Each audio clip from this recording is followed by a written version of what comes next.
നമ്മുടെ പ്രിയപ്പെട്ട പരിശുദ്ധ അമ്മ നമ്മളെല്ലാവരും അനുഗ്രഹിക്കപ്പെടാൻ വേണ്ടി നമുക്ക് പറഞ്ഞു തരുന്ന ഒരു കുഞ്ഞു കാര്യമുണ്ട്. കുഞ്ഞു കാര്യം എന്ന് വെച്ചാൽ കേൾക്കുമ്പോൾ കുഞ്ഞു കാര്യമാണ്, പക്ഷെ ചെയ്യാൻ അത് സാധിച്ചിട്ടുണ്ടെങ്കിൽ നമ്മൾ ഏറ്റവും അനുഗ്രഹിക്കപ്പെട്ടവരാകുമെന്ന് പരിശുദ്ധ അമ്മയ്ക്ക് ഉറപ്പുള്ളത് കൊണ്ട് പരിശുദ്ധ അമ്മ നമ്മളോട് പറഞ്ഞു തരുന്ന ഏറ്റവും അനുഗ്രഹത്തിന്റെ ഒരു വഴിയാണ്. പരിശുദ്ധ അമ്മയുടേതായിട്ട് സുവിശേഷത്തിൽ ബൈബിളിൽ നമ്മൾ കാണുന്ന ഏറ്റവും അവസാനത്തെ വാക്യം ഏതാണെന്ന് നിങ്ങൾക്ക് അറിയോ?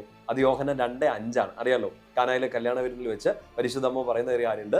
ഈശോ പറയുന്നത് പോലെ, അവൻ പറയുന്നത് പോലെ നിങ്ങൾ ചെയ്യുക. നിങ്ങൾ ഒത്തിരി കാര്യങ്ങൾ, ഞാനും നിങ്ങളൊക്കെ ഒത്തിരി കാര്യങ്ങൾക്ക് വേണ്ടി പ്രാർത്ഥിക്കുന്നുണ്ട്. എന്തൊരു പ്രാർത്ഥനകളും നമ്മൾ ഈശോയുടെ മുമ്പിലേക്ക് സമർപ്പിക്കുമ്പോൾ നമ്മൾ അനുഗ്രഹിക്കപ്പെടാൻ വേണ്ടിയിട്ടാണ് മറിയം പറയുക, അവൻ പറയുന്നത് പോലെ ചെയ്യുക. എന്ന് വെച്ചാൽ ഈശോയെ അനുസരിക്കാൻ നമ്മൾ തീരുമാനിച്ചാൽ നമ്മുടെ ജീവിതം അനുഗ്രഹമായിട്ട് മാറും. ജോഷുവയുടെ പുസ്തകത്തിൽ 24 ജനം വീണ്ടും ജോഷുവയോട് പറഞ്ഞു, ഞങ്ങളുടെ ദൈവമായ കർത്താവിനെ ഞങ്ങൾ സേവിക്കുകയും അവിടുത്തെ വാക്ക് കേൾക്കുകയും ചെയ്യും. നമ്മൾ ഈശോയെ അനുസരിക്കാൻ, കർത്താവിൻ്റെ വചനം അനുസരിക്കാൻ, കർത്താവ് പറഞ്ഞ കാര്യങ്ങൾ അനുസരിക്കാൻ തീരുമാനിച്ചാൽ അത് അനുഗ്രഹത്തിൻ്റെ ഒരു ടാപ്പ് തുറക്കും.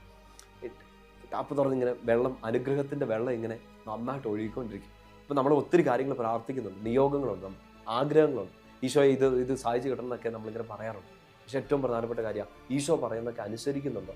ഇറ്റ്സ് വെരി ഇമ്പോർട്ടൻ്റ് അല്ലേ? നമ്മൾ ഒത്തിരി കാര്യങ്ങൾ ഈശോയോട് ഇങ്ങനെ പറഞ്ഞുകൊണ്ടിരിക്കുക, കർത്താവ് എനിക്കത് വേണം, എനിക്കിത് വേണം. അതിനൊന്നും തെറ്റൊന്നുമില്ല. നമ്മൾ ഈശോയോട് ഇങ്ങനെ പറഞ്ഞുകൊണ്ടിരിക്കണം. ഞാനും പറയാറുണ്ട്, നമ്മളങ്ങനെ അനുസരിക്കുമ്പോഴാണ് കൂടുതൽ നമ്മൾ അനുഗ്രഹിക്കപ്പെടുക. അനുസരണത്തിൻ്റെ പിന്നാലെ അനുഗ്രഹം ഉണ്ടാവും. അനുസരണത്തിൻ്റെ പിന്നാലെ അനുഗ്രഹം ഉണ്ടാവും. ആത്മാവിൽ നീ പുതുമഴയായി വന്നു, നീ